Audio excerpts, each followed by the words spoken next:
Welcome to The Actor's Choice, where the actors and actresses have a chance to talk about themselves and their careers. Join us now for the next hour as we explore the marvelous industry of acting by actors and actresses from today's exciting show business world. And now, direct from Hollywood, here's your host, Ron Brewington. Hi, everybody. I'm Ron Brewington, and welcome to The Actor's Choice. My first guest today was supposed to be well-known award-winning singer, songwriter, and actor Howard Hewitt. Unfortunately, we got a message from Howard late last night letting me know that there was a scheduling conflict in his flight from Chicago back here to Los Angeles, and he couldn't make it. So we're going to reschedule him for as soon as possible. But last night, I was able to call a good friend of mine and to step in and be guest number one. Ladies and gentlemen, thank you for your understanding. Roll it, Tony. And like I said before, every news photo tells a story, and sometimes the story behind the news photo is just as intriguing or more intriguing than the photo itself.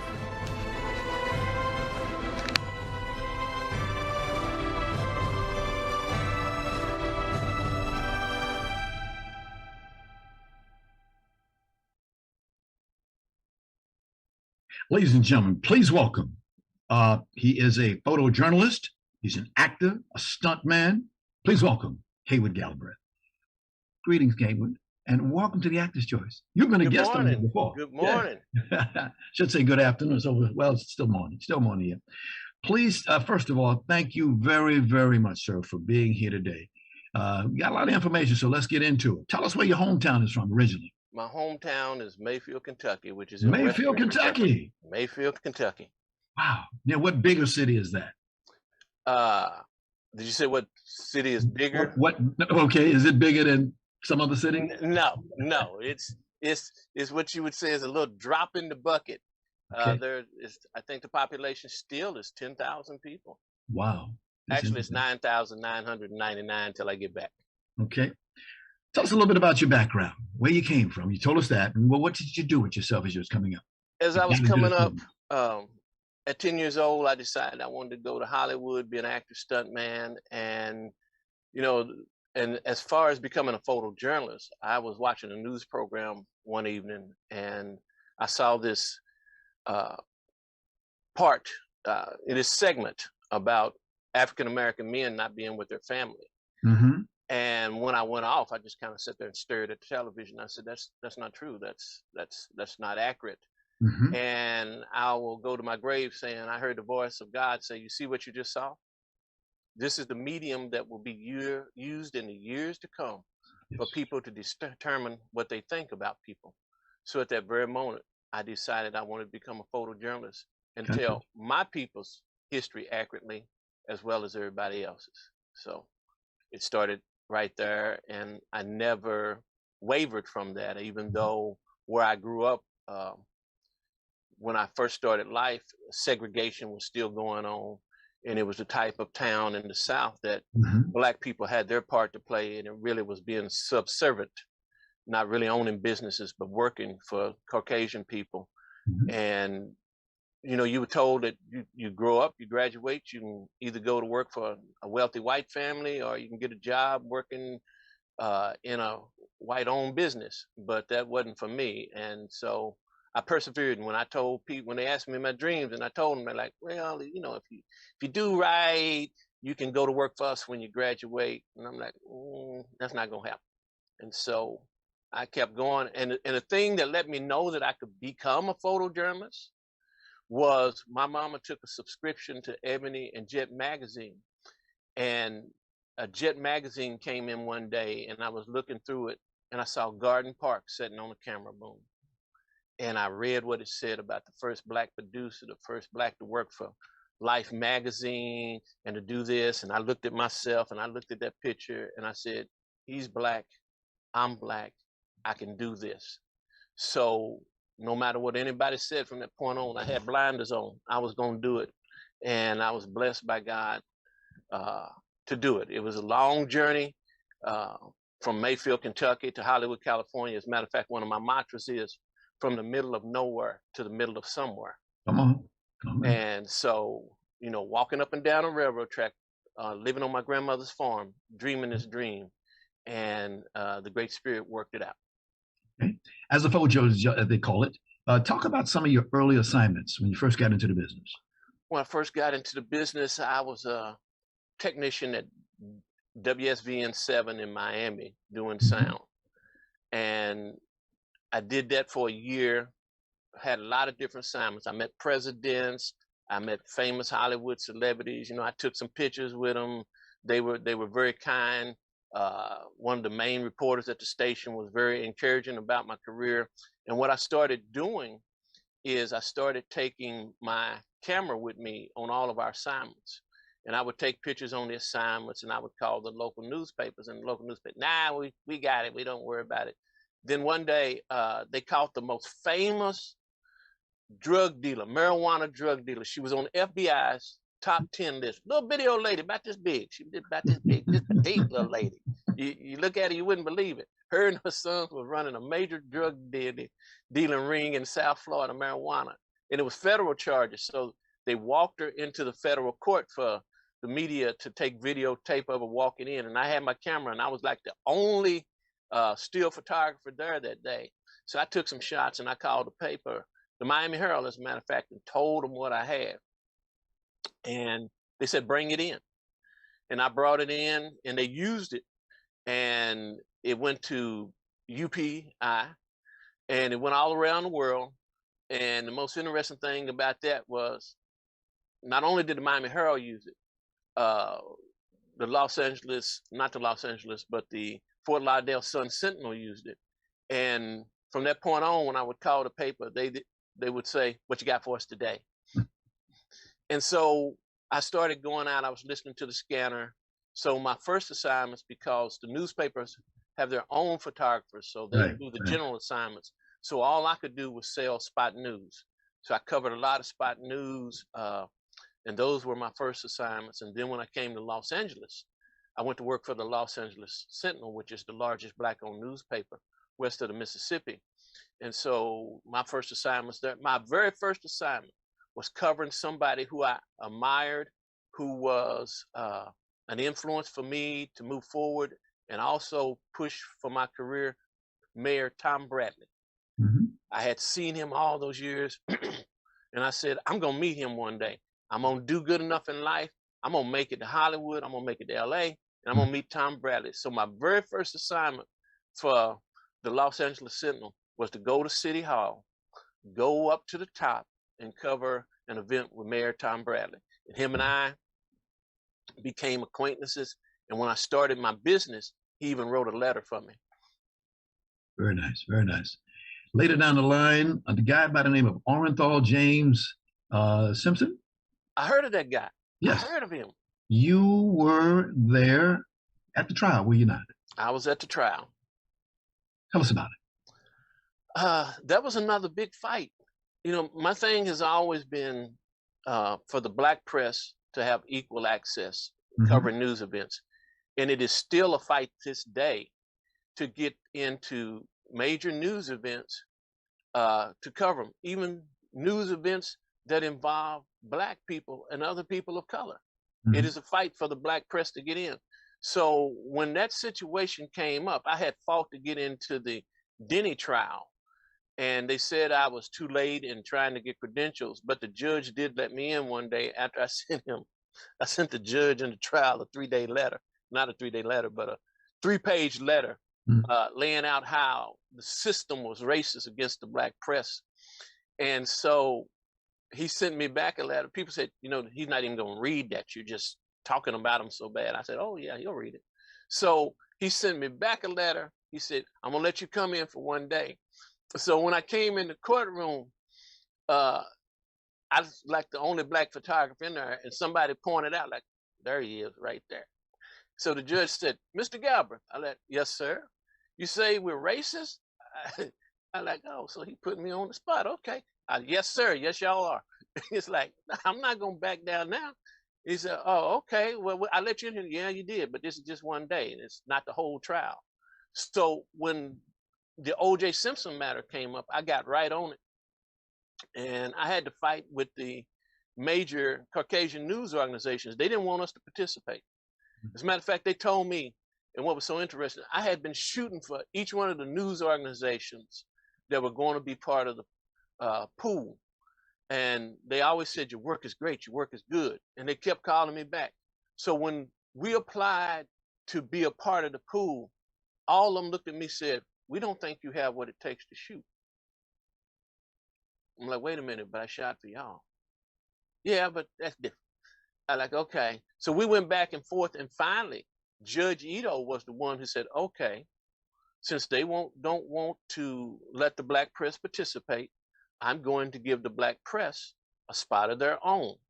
And so what happened with that was I wound up being the only photographer in the courtroom every day. There were 3 photographers in the courtroom. One was for the magazine pool, right. One was for the main newspaper pool, and then I was the Black press pool. But what happened was every day there was a different photographer from a different organization in those other 2 pools. But I was the only one to be in there every day. I think I took 19,000 photos. My name was pulled to go to Bundy and Rockingham. Never missed a day. Took a picture that, as a matter of fact, my first day in the courtroom, I took a picture of OJ smiling at Johnny, and OJ had never smiled before, and all the news editors was watching the court proceedings live. And I got a text on the way home to call the Associated Press. So I called the Associated Press. I'm like, yeah, what's up? They said, our photographers missed a picture of OJ Simpson smiling. Did you by chance get it? I said, well, I'll have to look at the film. I looked at the film and I saw the smirk on OJ's face, and I'm like, yes. Mm-hmm. So I called him back. I said, yes, I did get that. Mm-hmm. And they said, can we use it? And I said, oh yeah, you can use it. So I let them use it because I knew it was going to go all over the world, and it had to have my name on it when it did it. Mm-hmm. And I also took a picture during the trial that caused the LA Times to stop running its newspaper at 1 o'clock in the morning when they finally saw it. And it was the picture of Dr. Lach Manning's neck being pulled back by Brian Kelberg, the prosecuting attorney, like Nicole Simpson's neck being cut almost off. And I was the only one to get that. Wow. And when the LA Times saw it, they stopped running. They had another picture on the front page. They stopped running the paper and put that picture in there. And the most interesting thing about that is that the being next at the right place at the right time. That's probably the best thing that happened. Yeah. We're running out of time right now, but I just want to show a few of your pictures that you have. The one that you had is the 25th anniversary of the O.J. Simpson trial. That was one of the pictures that you have. 25 years later. 25 years, I did an interview, and that's actually the photo the first photo I took in the courtroom that they had to call me to get. Wow.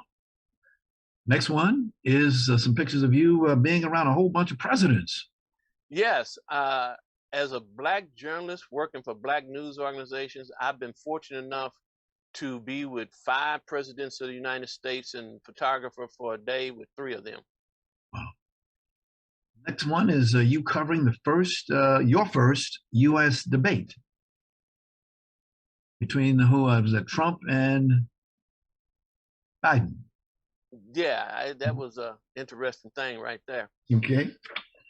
Next one you have is, here's some more photos that you took. There's Tom Bradley. Tom Bradley. Yes, indeed. We all will miss him. He was a great man. Yes, he was. He was very personable too. Yes, he was. Yes, he was. Yes, next one, please.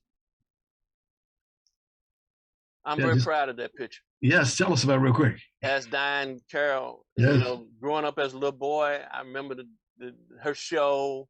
She was somebody else I wanted to meet when I got to Hollywood, so she was getting her star on the Walk of Fame, and it was over with. And I asked her, would she get down again and take the picture for me? And she was so gracious to do it. And that's one of my favorite pictures. It's also in my book. Okay. Next photo. Paramount Studios. Paramount Studios was the first studio when I came here that I did a picture. I went and did Harlem Nights. I was an extra on Harlem. So was I. What scenes were you in? I was in the scenes in the casino. Yes. As a matter of fact, when it comes on, I am the first shot looking down at pool table. I'm the one that's looking toward the pool table, right? I will look for you. I will, because I'm in the scenes where all the blacks had tuxedos on in the black section. Okay. Plus, when Robin and his brother came in there and he shot the gun, I was on that scene too. Okay. And we have to thank Eddie Murphy. The man kept us in good faith, good money, and good food. He did. Yeah, he did. He did a good job. Next photo, please. Picture of Hollywood. Looking down. Hollywood, you know, night shots. I love night shots, the lights and everything. And I was up in Hollywood doing an assignment. I think I covered a movie premiere, and I was waiting on the Uber. And I'm like, whenever I'm out, I always see a shot. And that particular shot, I'm like, I was standing in the middle of the street. I'm like, boy, you sure do like to take chances, don't you? Yeah, that's what photojournalists do. That's what photojournalists do. That's what they do. Take that chance. Next photo, please. Nelson Mandela. Yes. I was privileged to be one of his staff photographers when he visited Los Angeles. And I followed him for 2 days. Okay. And as a matter of fact, there's another shot. I don't know if you have it, but it was at the Coliseum with Nelson Mandela, Winnie Mandela, Congresswoman Maxine Waters, and Mayor Tom Bradley. It is now a very famous and iconic shot because there's only one person still alive in that shot, and that's Congresswoman Maxine Waters. Yes, I did see that picture. Yes, indeed. Next one, please. There's a book. There's the book.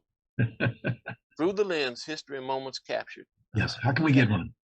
Yeah, you can go up on Amazon, or you could either contact me. Now, if you go up on Amazon, it's very expensive up on Amazon just because of how much it costs to do the hardcover.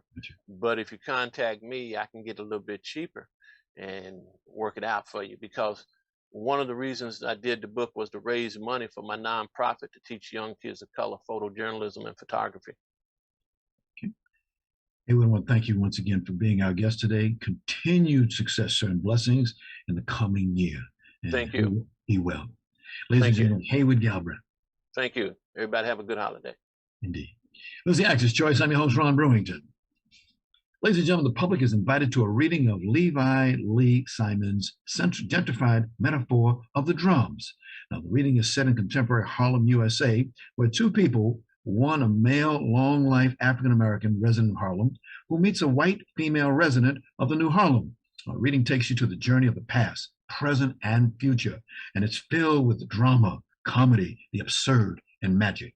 For more information, call 818-761-8838. That's 818-761-8838. Thank you. Roll it, Tony.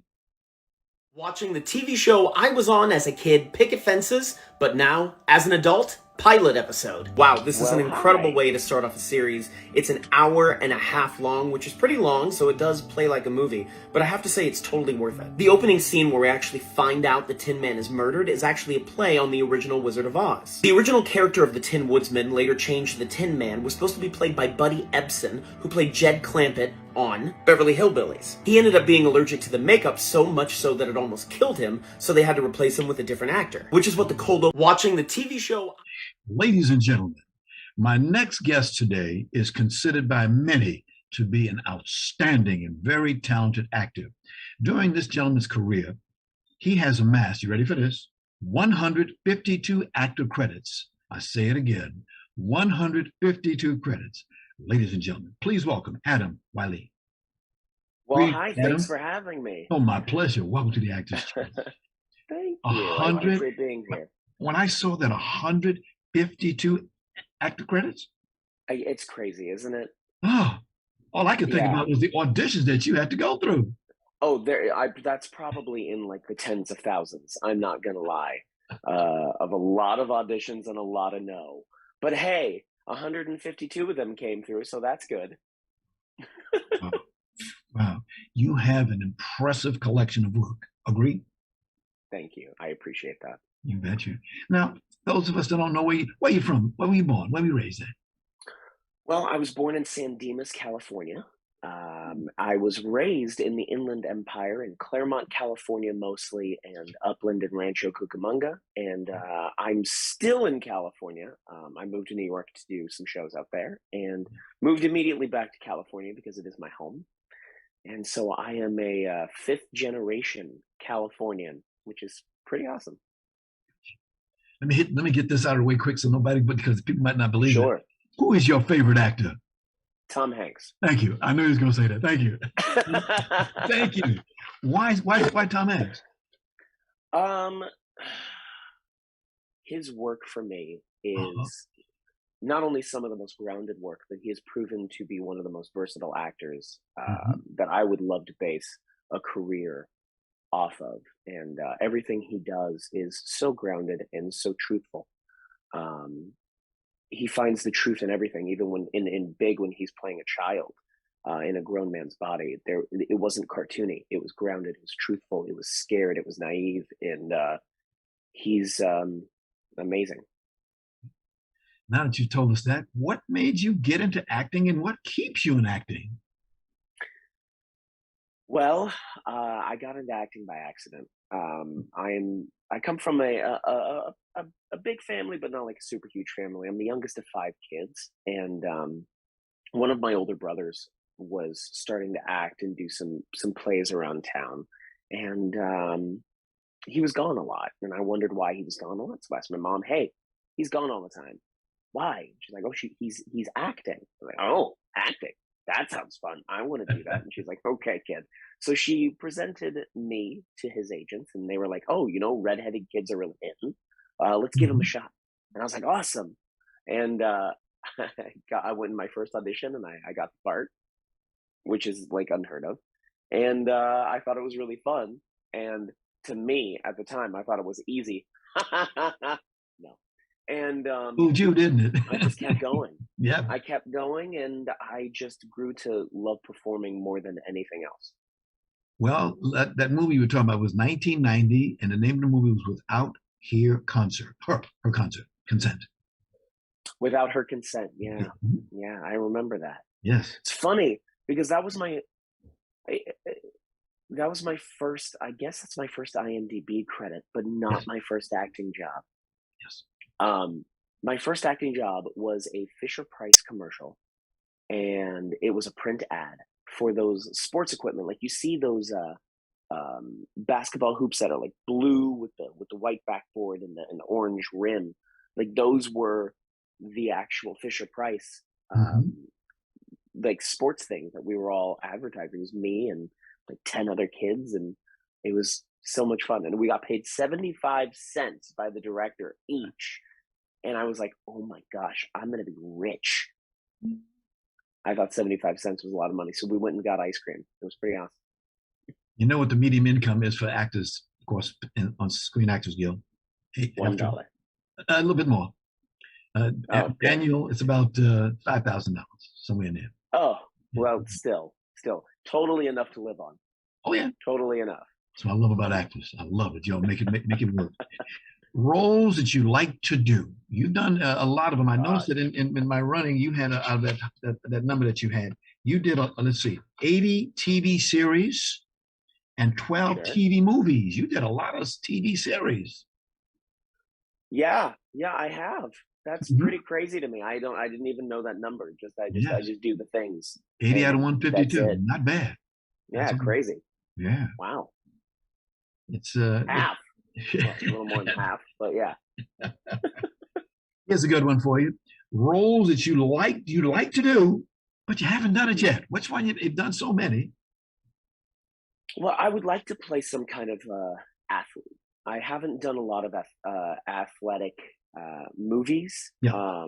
And I think that would be really, really fun. I played sports very competitively all throughout growing up, and I still play as an adult, obviously not incredibly competitively to a high level, but there was a point where I was a very competitive gymnast, hockey player, and baseball player as well, and I also play a lot of basketball throughout high school.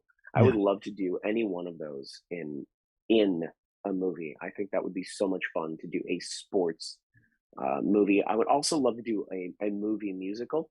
I've Mhm. never had the experience of combining the two Mhm. worlds of stage and Mhm. screen, and I think that would be really fun.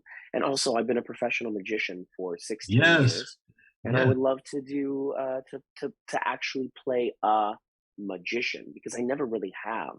If I have, it's been such a short thing that I never really got to showcase a whole lot. Like, I played a magician recently in Lucifer, but I didn't do a whole heck of a lot magic wise in it. So I'd love to have like maybe a movie or TV series playing to that. Okay. We'll come back to that. We have a video that'll bring up what you're talking about. Oh, a video. Yeah. All right. Okay. This one I have been asking around. Any comments about the situation with Rust, being on the set and the gun? Any thoughts in your mind? Oh man. I mean, there's a lot of moving parts when it comes to that kind of stuff. And I've worked with a lot of times where you've had to have live weapons on set, and it's a difficult thing to manage. And to be honest, I don't know why it's necessary anymore. Yeah. It's a hard situation to deal with, for sure. Yes. It's going to get harder in the future. It will get harder in the future. Yeah, I mean, as it kind of like should. Once one person has lost their life to it, that's too many. Yeah. Really, it was too many before one. There should always be an incredible amount of safety, because after all, we're making art. We don't need to. We can put whatever we want into it. That's what makes it art and subjective. And we are allowed to use our creativity to express it, instead of it being completely realistic 100% of the time. Thank you very much. Yeah. Let's go back to 1992 to 1996. You were on in a show called Picket Fences. I was, yeah, which is now on Hulu. For the first time ever, it's streaming. I'm so excited about that. 88 episodes you did. Yeah, crazy cool. Wow. Such a fun TV show. I really learned how to act on that TV show. I always tell people that. The ensemble cast was amazing. Some of the best actors, the Oscar-nominated actors, Oscar-winning actors, Golden Globe winners, Emmy winners, like you name it, and they were on it, and I couldn't be any more grateful for that experience. Gotcha. It was a gentleman who created and produced it. He's someone, when I see his stuff, I enjoy it tremendously. I'm talking about David E. Kelly. Yeah. I love David so much. Oh. He's a wonderful person, and also just a genius. I mean, he predicted the future a couple times when we were on the show. I'm going to explain what I mean. He wrote an episode, and we would start filming it, and then it would happen in the news like 2 days into filming. That happened twice. I mean, when you are connected to the universe, things like that just happen, See him before I see him. I'd love to have him as a guest on the show. He is, like I said, I love his work. Definitely. Yeah. Definitely. Amazing. The year was 2016 to 2021. You mentioned it briefly there. Lucifer, TV series, crime, drama, and fantasy. Yeah. Played a really short fun magician.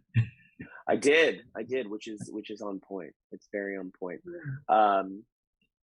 That was really fun, mainly because not only did I get to play a magician, but we got to film at one of my favorite places in the world, which is the Magic Castle in Hollywood, California.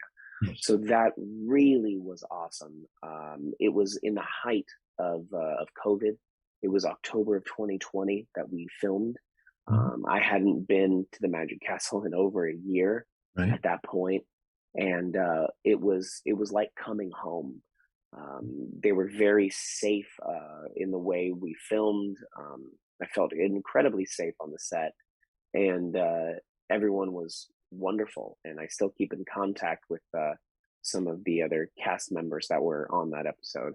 In fact, one of my favorite magicians was my partner in crime on the episode. So that's pretty cool.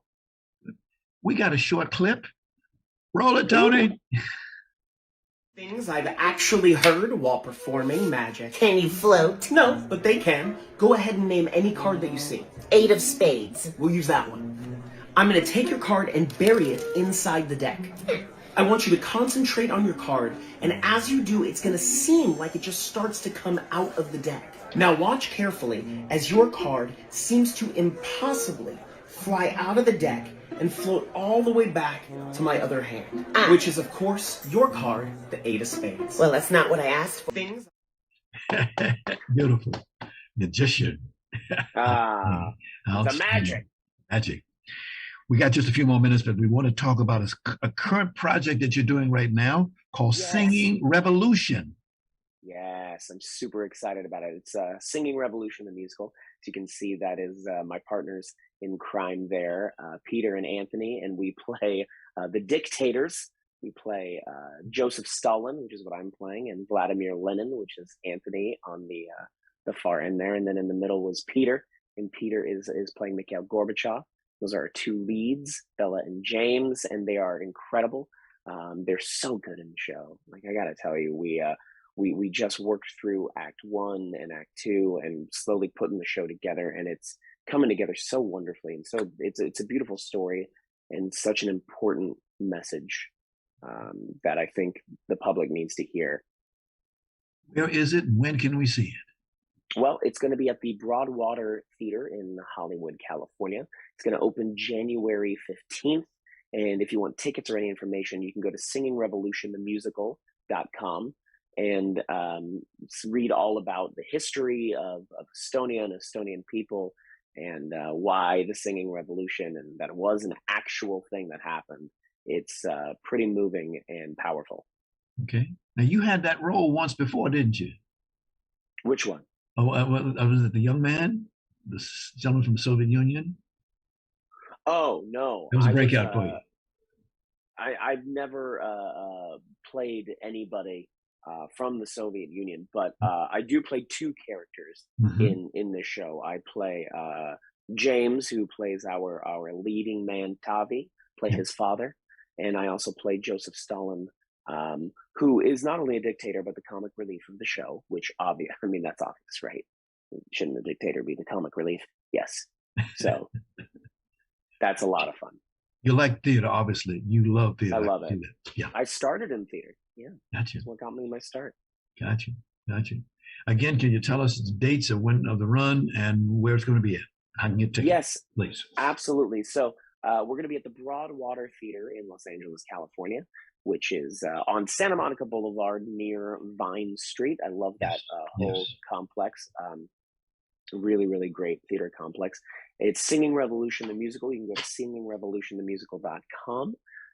We open January 15th, and we will be performing Friday and Saturdays at 8 p.m. and also Sundays, if you prefer a matinee, at 3 p.m. Adam, I hear that sparkle in your voice. This one, you look like you like this one. You like this one? I do. I just love performing no matter what it is. Okay. This one especially. This one's very special. Yes. Yeah. It's a new musical. Who doesn't love a new musical? Exactly. You've never seen before, with catchy tunes that I guarantee you will be humming and singing after the show. Okay. Again, thank you very, very much. Thank you, your beloved publicist, Lucy Pollock. She's a good friend. Yes, she's great. I love Lucy. She's amazing. Yeah. Thank you very much. Continued success in what you're doing. And Happy New Year. A little bit premature. Thank you. Happy New Year to you.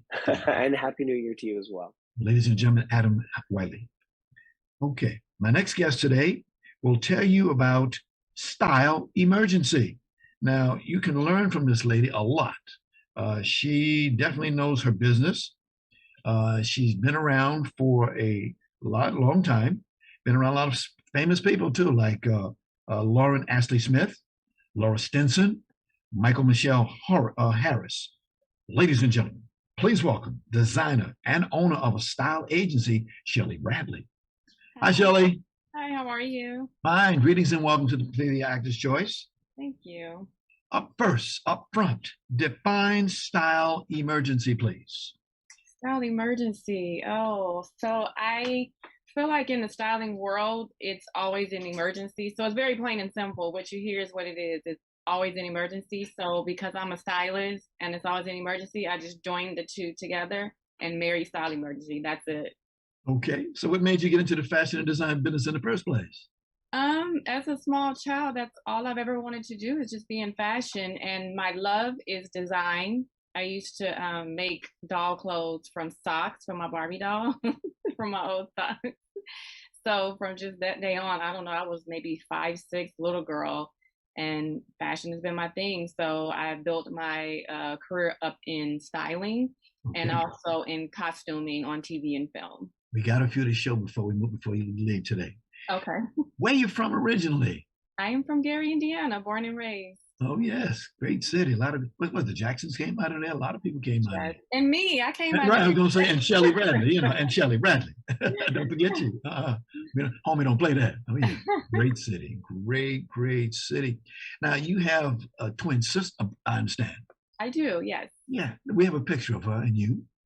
Oh my God, who gave you this picture? I took it off your Facebook. Okay, yes, sir, that's me. Because you have to understand, this is all about them twins. Yes, it is. And I'm a twin myself. Are you? Yes, I'm UG, he's LY.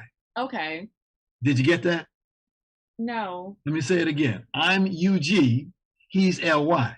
UG and he's got it. I thought you said Eugene. He's so ugly, they split it between the two of us. Today is our birthday. Say it again. Today is our birthday. Me and my Today is your birthday. My goodness, happy birthday to you. Happy birthday. Please give him my best. Yes. Will do. Many more. We just had a birthday ourselves, me and my twin. When was yours? November 2nd. So Okay, just around the corner. Happy belated birthday. No, definitely. You look forward to that birthday, a B-day as they call it. Absolutely. It's your day, but God bless the two of you. Support from the family and friends. Can you take a moment to talk about that? Say it again. Can you talk about, just for a brief moment, support that you get from your family and friends in what you do? Oh my God. Yes, my family first and foremost. It was crazy because I'm moving across the country to California, and my parents, obviously they're nervous for me, but I've always been that adventurous one. So they're like, go ahead, do what you got to do. I totally support you.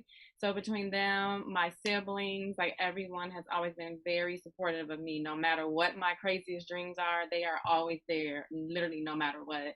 Okay. And I have wonderful friends, amazing friends that I still have back home in Gary, and new family that I call my friends out here that I call family now. They have been nothing but very supportive and amazing to me. Wow. Couldn't ask for better. Very blessed. So you're glad you came out here to Hollywood? I am very glad. It's been 17 years now. You like it. I don't look back at all. It's home. Like Gary is still very much home. Like I can't call LA home yet. Like it's home, but my roots are still Gary, Indiana. It made me who I am. I love it. Can I tell you what the test is to make you feel right at home here in LA? You're on an airplane and you make a landing and right here in LAX, and all you say is 2 words, LA. There you're home. You're home now. This is the place. I have to say though, seeing that LAX sign when you landing is kind of a beautiful thing. It is indeed. Tell us about Scarborough and Tinsley. Scarborough and Tinsley? Oh, was that a short film I did a long time ago? I don't have it down as then, but I have it down for some work that you did. Can you show us? That was a long time ago. Tony, can you show us the slide again? It'll give you. There you go. I can't even see what that is, but if I remember correctly, it was a short film that I did. Right. That's what it was. That's what it was. So you do a little acting on the side. Y'all brought up a lot of stuff. Oh my God, I'm thinking about talking about the newer stuff. I'm like, yes. Well, we'll get to that in just a minute. Yeah, that was a short film that I did a while ago. I was the costume designer actually for that. I don't do so much costume design right now, but it was just getting my feet wet and trying to learn the ropes. Right, and making a living too. Right, and I did some short films and figuring out my way, and I did costume design a few short films with AFI Institute actually. Yes. Yeah. Yes, there's a lot of people that come here to LA with illusions of grandeur. They want to get work, so we send them out there. Right. You might go to the casting place that you might go to. There are many different places you can go to. There's a lot of people in this town who love acting. They love it, what you love. Yeah. Yes. Now, you talked about style emergency. And from what I understand, your virtual showroom is now open. It is, yes. I'm sorry, go ahead. Okay, I was going to say, roll it, Tony. video.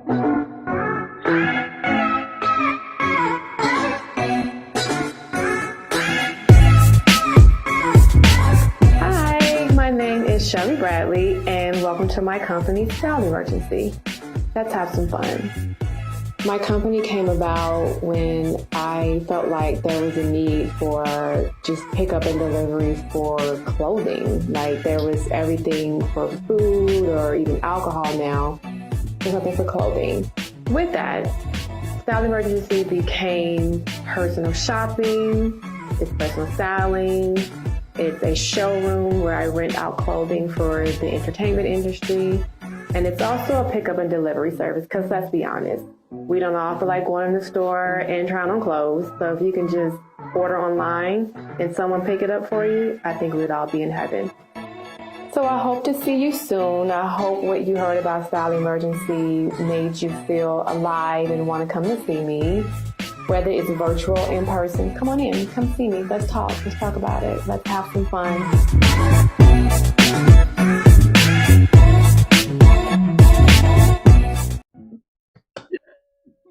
Outstanding. We ran a little bit longer on this one because they came from you, but thank you very much for the video. But that shows what you've been doing, lady. Ooh, Yeah. Thank you. I can see where your mother is very, very proud of her daughter. She is, absolutely. Indeed. Now, one of the things that we did, can you bring the next one up, Tony? And that is this logo.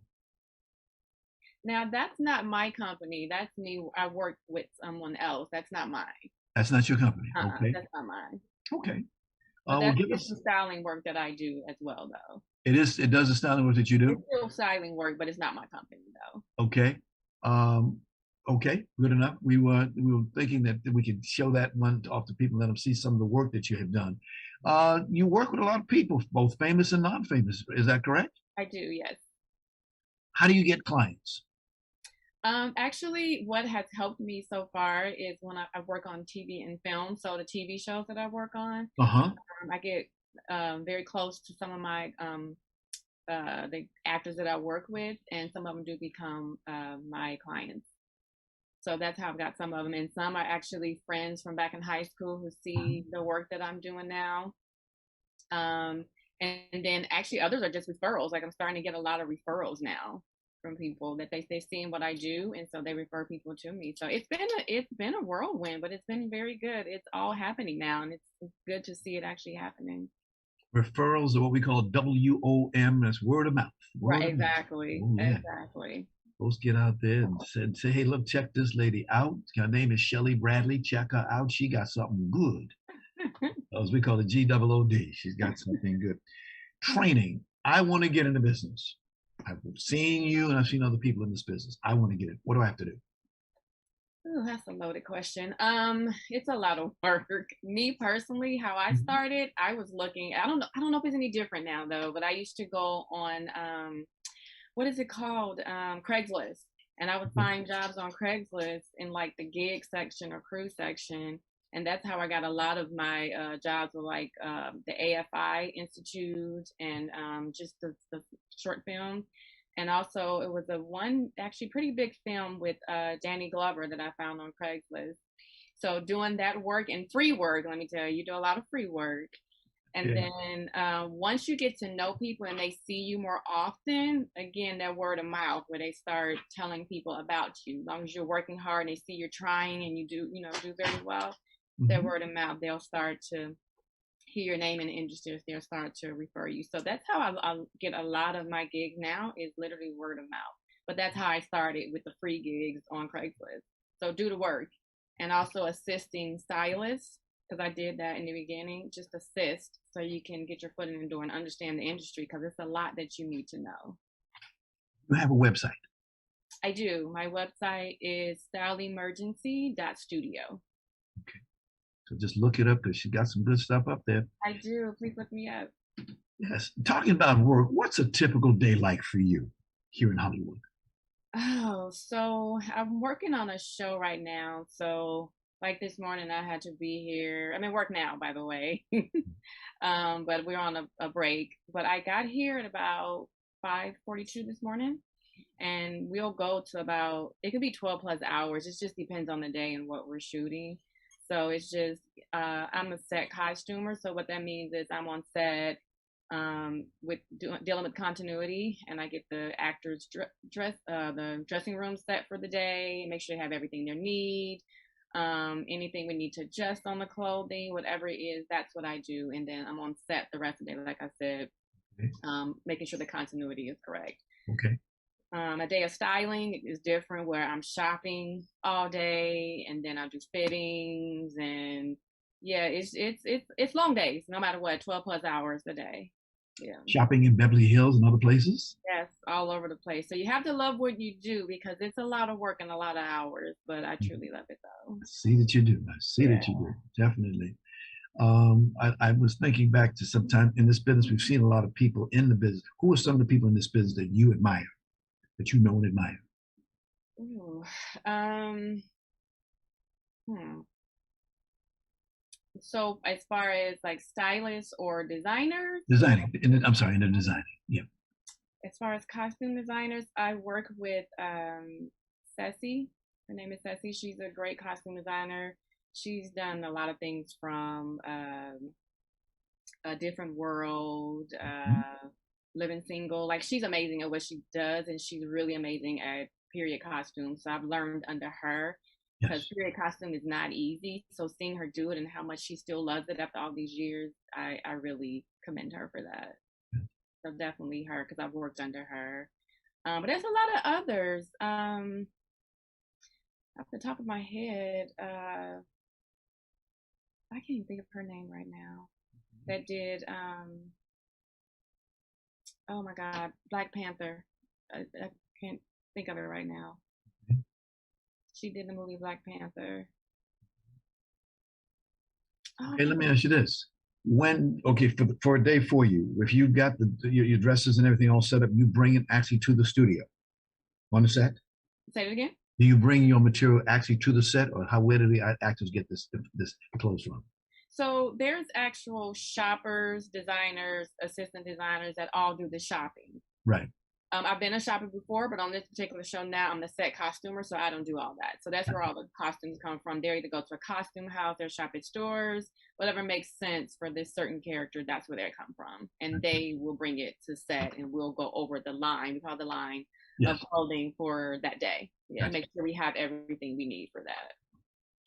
The lady who got that you were talking about, was that Ruth E. Carter by any chance? Yes. I can't, oh my God. Yes, thank you, Ruth E. Carter. That lady, that lady. Yeah, that lady right there. Thank you, Tony. Her work, she's amazing. So I've watched everything she's done, and she's truly amazing as well. I've never worked under her, but I think you met her? You did? I have not met her. I've not. Well, we have to get an application in for that, because she, she recently got a star on the Hollywood Walk of Fame. Yes, I saw that. Yes. I did, yeah. Okay, she's something. We like to get her on the show because of what she does and the line of work that you and her and others like you do. This is what the public needs to see. Yeah, absolutely. Michelle Cole is another great designer. I've actually worked under her as well, from Blackish. She's a great designer. So there's a lot out there, but these women are amazing to me. What do you women do when y'all get together? What do y'all talk about? We can talk about men. I couldn't have that one. I had to. We talk about clothes all day. It's interesting. You say you talk about clothes, but also how to wear the clothes. How to wear the clothes, yeah. Oh, yeah. The ladies get down. They look looking GOOD. Right. Ooh. It's amazing. It's amazing. I see that we're starting to run out of time. Anything else you want to let us know about what you wanted that's happening for you in the future? That's about it. Like I said, my showroom is up and running. It's virtual mostly, but by appointment, I will let people come by to the showroom. So it's rental for TV and film, or stylists can come by and rent things from me. Clothing and accessories. I told you my website. Yes. There's some more things coming. I'm a designer as well, so I have a line of clothing that's coming out soon, but it's more, I want to do custom. design, so that's coming as well. I won't tell you all my secrets, but I understand. sure. I was just thinking I'm just thinking as you're talking, I can see a label in the back of your dress that says Shelly Bradley. I'll let you know. There you go. Cool. Yeah, that's coming. Top of year is what I'm looking at. Somewhere beginning of the year, that'll be coming. Yeah. Thank you so thank much. you so much for having me. I appreciate it. This was fun. I hope that our audience today learned a little something about this field. Best wishes, and of course, give my best to your publicist, Miss E.B. I know, right? It's too much. Love that lady. Love that lady. I love her so much. Indeed. Happy holidays to you and your family. And thank you so much for being here. Same to you, Ron. I appreciate it. My pleasure. Bye. Okay, now. I want to thank our sponsors, Harvey Brandman, Photography is an Art, Ron Irwin's Lose Life, The Way to Lose Weight, Larry Buford's book To the Future, Time Travel, Message in a Capsule, State Farm agent Carla Green, and veteran actor Rob Brownstein's Actor Training School and Actors Space. And much, much thanks to our guest today, journalist, photographer, and actor Haywood Galbreath, veteran actor and magician Adam Wylie, and fashion designer Shelly Bradley. And of course, special thanks to our ever-growing worldwide audience. Be well. We'll see you next time.